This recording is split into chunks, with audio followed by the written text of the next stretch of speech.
Good morning, students. Class 7th, chapter 3rd, civics, state government. Now I am going to discuss about the state executive. Governor is the head of the state. The administration of state is carried on his name. State का जो governor होता है उसे कहते हैं state का head. अगर आपसे कोई पूछता है कि स्टेट का हेड कौन होता है तो आप कहेंगे गवर्नर। और स्टेट का जो एडमिनिस्ट्रेशन होता है वो पूरी तरीके से गवर्नमेंट के नाम से किया जाता है, यानी कि स्टेट में जो भी लॉज बनते हैं, जो भी काम होते हैं, वो सब गवर्नर के नाम पर ही किए जाते हैं।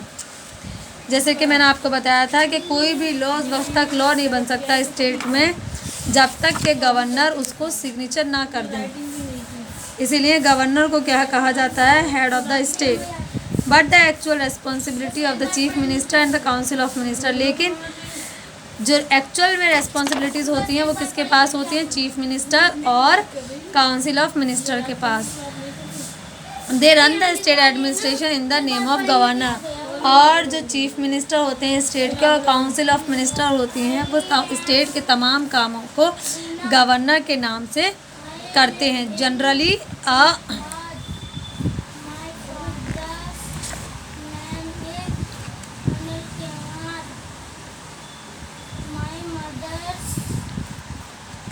A governor is appointed for one state, but sometimes he can be the head of the more than one state.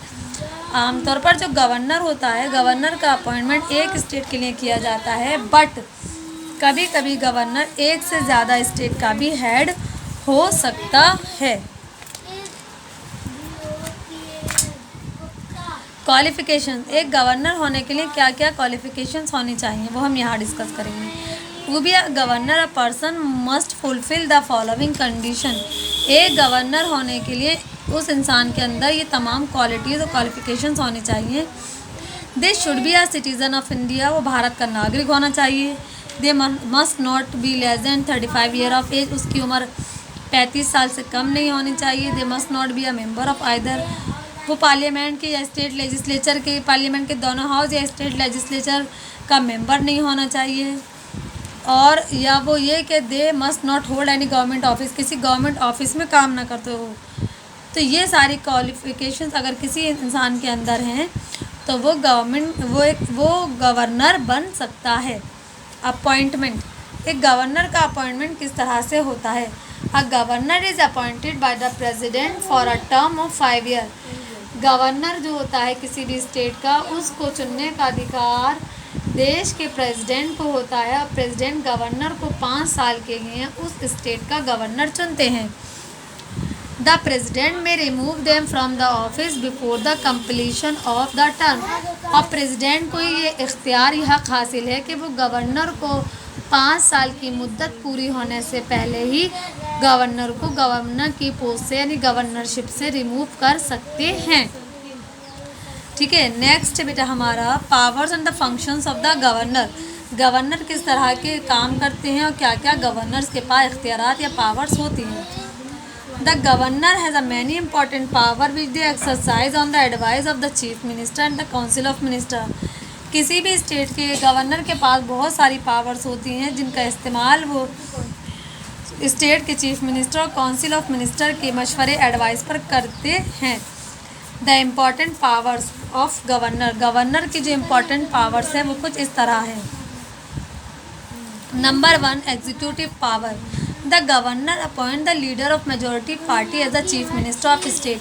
Governor की एग्जीक्यूटिव पावर क्या है कि गवर्नर को ये पावर हासिल है कि वो मेजॉरिटी पार्टी के लीडर को उस स्टेट का चीफ मिनिस्टर अपॉइंट कर सकते हैं। Other minister in the ministry are appointed by the governor on the advice of the chief minister. और मिनिस्ट्री में जो दूसरे मिनिस्टर होते हैं उनका अपॉइंटमेंट भी गवर्नर चीफ मिनिस्टर की एडवाइस पर करते हैं। They also appoint the top level official. इसके अलावा गवर्नर को पावर हासिल है कि वो जो टॉप लेवल पर ऑफिशियल्स का अपॉइंटमेंट होता है, जैसे कि एडवोकेट जनरल हैं या पब्लिक सर्विस कमीशन के जो मेंबर्स होते हैं, तो उनका अपॉइंटमेंट करने का इख्तियार भी स्टेट में गवर्नर को ही हासिल होता है। नंबर 2 है डिस्क्रिशनरी पावर्स। तो गवर्नर की डिस्क्रिशनरी पावर कौन सी है? Normally the governor work on the advice of the chief minister. मैंने अभी आपको बताया था कि गवर्नर जो हैं वो चीफ मिनिस्टर के एडवाइस पर काम करते हैं। But there can be situation where they have to exercise their independent judgement. But अगर कभी गवर्नर को किसी सिचुएशन को लेकर इंडिपेंडेंट जजमेंट देना हो तो गवर्नर को ये इख्तियार है कि वो इस तरह का जजमेंट दे सकते हैं। Such a situation call for the use of discretionary power of the governor. और इस तरह के डिसीजन अगर लिए जाते हैं किसी सिचुएशन में तो इसको हम ये कहते हैं कि गवर्नर ने अपने डिस्क्रिशनरी पावर का इस्तेमाल करके इस तरह का डिसीजन लिया है। मिसाल के तौर पर when the state under the presidential rule the governor can act on their discretion. मान लीजिए अगर स्टेट में कभी प्रेसिडेंशियल रूल लगा दिया जाए तो गवर्नर जो है ना गवर्नर कैन एक्ट ऑन दिया, तो गवर्नर को ये हक हासिल है कि वो क्या कर सकते हैं, खुद की डिस्क्रिशन पर काम कर सकते हैं। तो इसको क्या कहते हैं? इसको कहते हैं discretionary power of the governor. Next है लेजिस्लेटिव पावर। द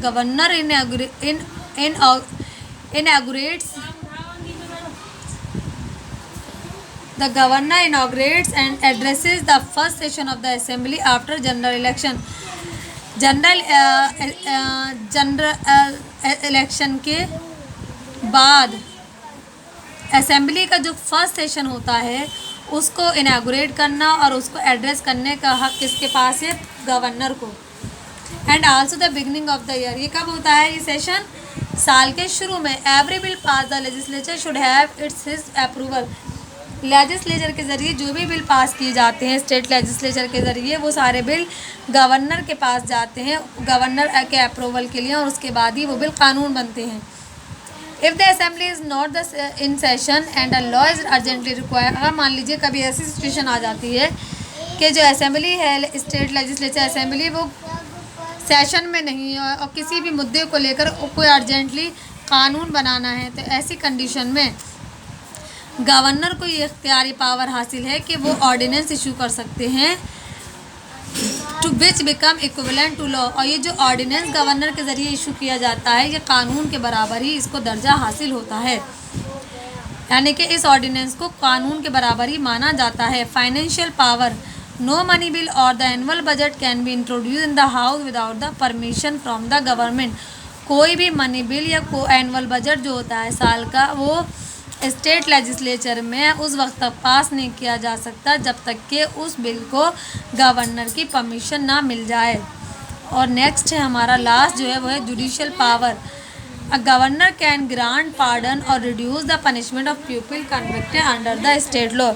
गवर्नर को यह हक हासिल है कि वो किसी भी इंसान को जिसको सज़ा मिली है तो उसकी पावर को कम भी कर सकते हैं और माफ़ भी कर सकते हैं।